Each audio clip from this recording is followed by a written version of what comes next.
অবিনাশ, দীপার বিপদের সঙ্গী অবিনাশ। দীপার যে কোনো বিপদে ঢাল হয়ে দাঁড়িয়েছে অবিনাশ। সেই অবিনাশ আজই দীপার নাতনি সুদীপাকে একটা বড় উপকার করলো নিজের অজান্তেই। এই অবিনাশ হচ্ছে গায়ত্রী চৌধুরীর ভাই। অবিনাশ চৌধুরী বাড়িতে এসেছিল একটা দরকারে। তবে চৌধুরী বাড়িতে এসেই অবিনাশ দেখতে পায় গায়ত্রী চৌধুরী খুব চিৎকার করছে।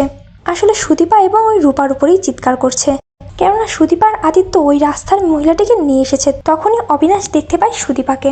চমকে যায় অবিনাশ। সেই একই চোখ, একই দেখতে, একই রূপ, এ তো হুবহু একদম দীপা, আর নামও সুদীপা, একদম দীপার নামের সঙ্গে মিল রেখে। কিছুই বুঝতে পারছিল না অবিনাশ। অবিনাশ কিছুক্ষণ চুপ থেকে সম্পূর্ণ পরিস্থিতিটা বুঝলো। অবশেষে কথা বলে সে বুঝতে পারলো আদিত্যের স্ত্রী হচ্ছে সুদীপা।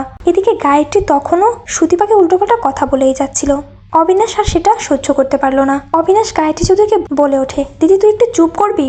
আদিত্যের সঙ্গে যদি সুদীপার বিয়ে হয়ে থাকে তাহলে হিসেব মতো এটা তার শ্বশুর বাড়ি, এখানেও অধিকার রয়েছে, এখানেও যে কাউকেই নিয়ে আসতে পারে।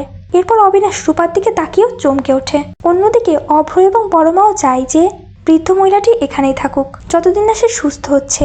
এদিকে অবিনাশ তার দিদিকে বলে ওঠে, তোর থেকে এটা আশা করিনি দিদি, তুই তো সকলের মঙ্গলের কথা ভাবিস, তাহলে আজ এই মহিলাটির কথা কেন ভাবছিস না? বৃদ্ধ মহিলাটি তো কেউ নেই, তাহলে উনি যদি এখানে কিছুদিন থাকে তাহলে এখানে তোর আপত্তি কোথায়? গায়ত্রী দেবী তখন বলে ওঠে, তুই এত বেশি কথা বলিস না আর আমাকে কিছু বোঝাতেও আসিস না। আমাদের চৌধুরী বাড়ির একটা মান সম্মান আছে, রাস্তার কোনো মেয়েকে আমি চৌধুরী বাড়িতে ঠাঁই দেবো না। অবিনাশ বুঝতে পারে না দিদিকে ঠান্ডা মাথায় ভালো করে বোঝাতে হবে। আর রূপার এই অবস্থায় বা হলো কি করে? না, আমাকে সবটা জানতে হবে, আমাকে কিছুদিন এখানে থাকতেই হবে। আর এই রূপাকেই বা ওরা পেলো কোথায়? না, আমাকে সবটা জানতে হবে। তাহলে কি চৌধুরী বাড়ির সকলেই বেঁচে আছে? কোথাও না কোথাও তারা রয়েছে। দীপাও কি তাহলে বেঁচে আছে? সূর্য, দীপা, এরা কোথায় কোথায় আছো তোমরা?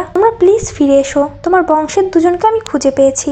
এগুলোই বলতে থাকে অবিনাশ মনে মনে।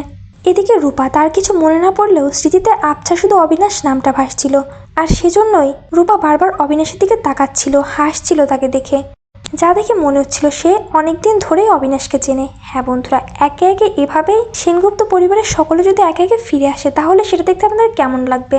সামনে তাহলে কি হবে?